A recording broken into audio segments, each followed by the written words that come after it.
Teos, em busca do único Deus verdadeiro. Capítulo 3, o legado de João. João, o revelador, antes de passar seus últimos anos na ilha de Patmos, foi o apóstolo da igreja de Éfeso. Então ele tomou 2 de seus discípulos, Inácio e Policarpo. Estes e outros levaram a mensagem do discípulo amado nos 200 anos seguintes. A primeira epístola de João ilustra constantemente o tema do Pai e seu Filho. O Filho, o Verbo, é aquela vida eterna que estava com o Pai no princípio. Nossa comunhão é com o Pai e com seu Filho, que é o nosso advogado junto ao Pai. Devemos permanecer no Pai e no Filho. Nós temos confiança em Deus e fé no seu Filho. Deus enviou seu Filho unigênito ao mundo. O Pai enviou o Filho para ser o nosso Salvador. Deus habita em nós se confessarmos que Jesus é o Filho de Deus. Podemos vencer o mundo crendo que Jesus é o Filho de Deus. Deus deu seu Filho. Deus nos deu a vida eterna que está no seu Filho. Essas coisas vos escrevi para que creiais no nome do Filho de Deus. O Pai e o Filho são o verdadeiro Deus e a vida eterna. Aquela vida eterna que estava com o Pai. Assim como Paulo advertiu acerca daqueles que negavam o Pai e o Filho, o primeiro discípulo de João, Inácio, avisou os crentes acerca disto. Falsos ensinadores e enganadores apresentam Deus como um ser desconhecido. Eles supõem que Cristo não foi gerado.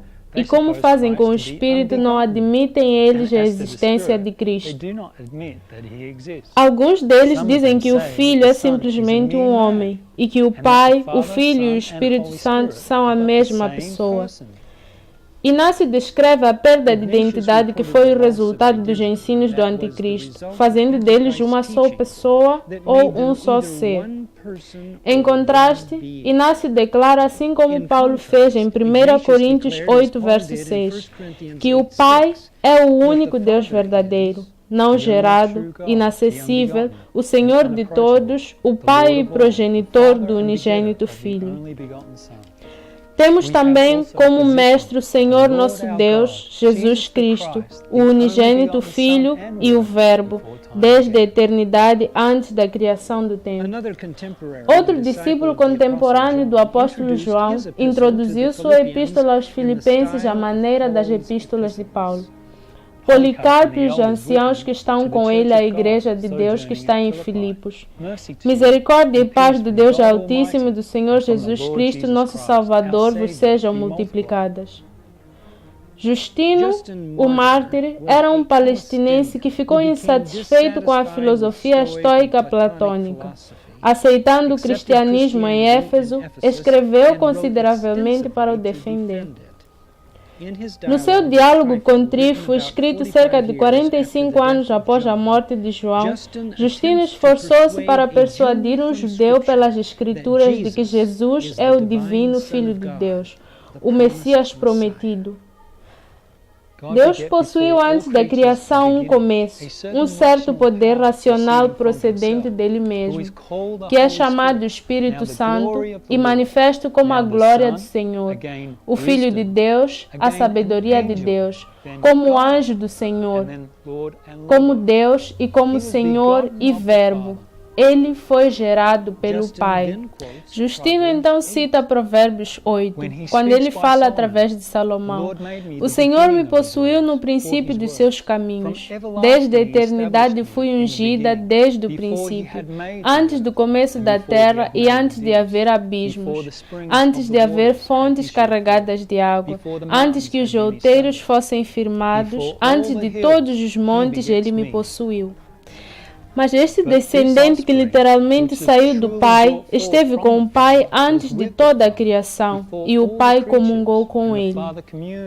Através de Salomão, Deus deixa claro nas Escrituras que este descendente, a quem ele chama de sabedoria, foi gerado como um princípio, antes de toda a criação e como descendente de Deus. Justino cita do Salmo 110, um verso também citado por Jesus, Pedro e Paulo, e cada um deles o aplicou ao Filho de Deus. Disse o Senhor ao meu Senhor: assenta-te à minha mão direita, até que ponha os teus inimigos por escabelo dos teus pés. O Senhor enviará o cetro da tua fortaleza desde Sião, dizendo: domina no meio dos teus inimigos. No esplendor da santidade, antes da estrela da manhã, eu o gerei desde a madre da alva. Justino viu também na pedra cortada do monte em Daniel 2 um símbolo do Filho de Deus e proclamou em parábola quando falou da pedra cortada do monte sem o auxílio de mãos, significando que não é obra do homem, mas da vontade do Pai e Deus de todas as coisas que o trouxe à existência. 10 anos depois, ele escreveu sua primeira apologia ao imperador romano e a Tunibas, em defesa do cristianismo.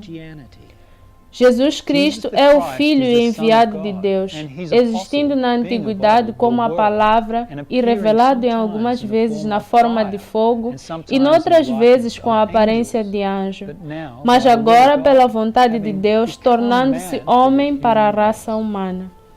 O Pai do Universo tem um Filho, que também, sendo o Verbo primogênito de Deus, é essencialmente Deus. Para Justino, a divindade de Cristo é sem dúvida herança do Deus do Universo. Tertuliano foi outro autor cristão prolífero nascido em Cartago, norte de África, na época em que Justino morreu. No seu livro, Against Praxis, Tertuliano também usa Provérbios 8 para sustentar a pré-existência de Cristo. Notem, portanto, a sabedoria expressa como uma segunda pessoa. O Senhor possuiu-me no princípio dos seus caminhos. Desde então, antes de suas obras, antes do começo da terra, antes que os montes fossem assentados, antes dos outeiros eu fui gerada. Isto significa que Ele criou-me e gerou-me em sua própria inteligência. Outras traduções inglesas, ao invés de criado, usam o termo gerado ou nascido. Mas Tertuliano deixou claro que ele é nascido e não criado. Por proceder de Deus, Jesus tornou-se no seu Filho primogênito, porque ele foi gerado antes de todas as coisas. Ele foi também o seu unigênito, porque foi o único gerado de Deus, de uma forma exclusiva a ele. Das entranhas do coração de Deus, como o Pai mesmo testificou. Meu coração, diz ele, emitiu minha mais excelente palavra. Deste modo, Cristo é Espírito de Espírito, Deus de Deus, como luz de uma luz acesa. Como Justino, o mártir, Tertuliano entendeu o conceito de herança divina.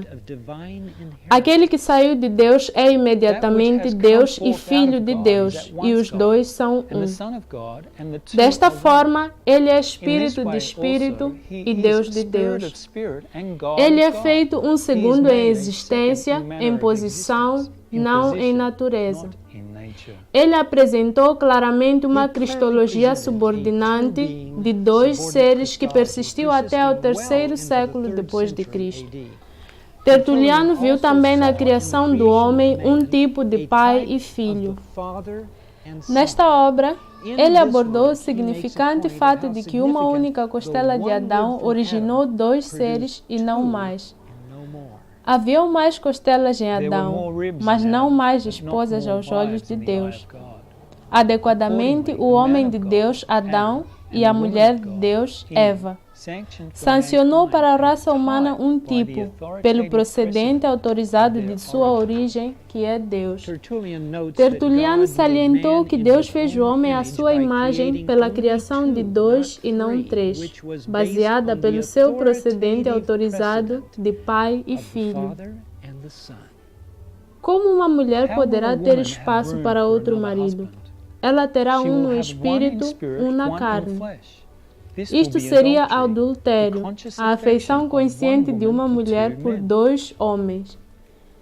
Isto parece descrever a dualidade que existe se Cristo e o Espírito Santo forem duas pessoas diferentes. A igreja passa a ter 2 maridos, 2 intercessores, 2 mediadores, um em espírito e um na carne. Então ela tenta dar sua afeição a 2 homens, e isso será adultério. 2 é companhia, 3 é demais. Novácio foi um sacerdote romano que argumentava que a igreja não pode perdoar pecados, somente Deus. Em seu tratado sobre a Trindade, escrito em 257 d.C., aproximadamente 70 anos antes do Concílio de Nicéia, terminou refutando o modalismo dos siberianos. Seu argumento se baseava no nascimento divino do Filho de Deus. Existe então Deus, o Pai, quem criou e estabeleceu todas as coisas, o único sem origem, invisível, infinito, imortal, o único Deus eterno. A sua grandeza, a sua majestade, seu poder incomparável, a que nada pode substituir. Eu não direi em superioridade, mas mesmo em comparação. Dele, num dado momento, como ele, o Pai, desejou a palavra que é o seu Filho, foi gerada a palavra, conhecido como uma substância pessoal de um poder vindo de Deus. Inácio, Justino, Tertuliano, Novácio, todos criam no Filho gerado procedente de Deus. O Filho tem sua origem no Pai, que não tem origem. Ele veio do Pai, que por sua vontade todas as coisas fez. Deus, verdadeiramente procedendo de Deus, constituindo a segunda pessoa depois do Pai como Filho. Contudo, não usurpando o Pai da unidade da divindade. Se ele não tivesse sido gerado, ele seria classificado com o Pai não gerado. E os dois, sendo iguais, como não gerados, teríamos com certeza 2 deuses. Ele é gerado. Ora, ele é o Verbo. Ora, ele é poder. Ora, ele é sabedoria. Ora, ele é luz. Ora, ele é o Filho. Embora tendo todos esses atributos, ele não possui outra fonte de origem, como dissemos antes, senão o Pai. Ele deve sua existência ao Pai. Dele deriva a sua origem, sendo gerado dele, que é o único Deus vivo. As palavras de Novácio estão enriquecidas das palavras das Escrituras. Jesus disse: Eu saí e vim de Deus. Eu vivo pelo Pai. Eu saí de Deus. Eu saí do seio do Pai. Aquele que é de Deus escuta as palavras de Deus. Eu sou o Filho de Deus. Eu estou no Pai e o Pai está em mim. Por 200 anos, a crença no Filho gerado de Deus constituiu a fé uma vez entregue aos santos.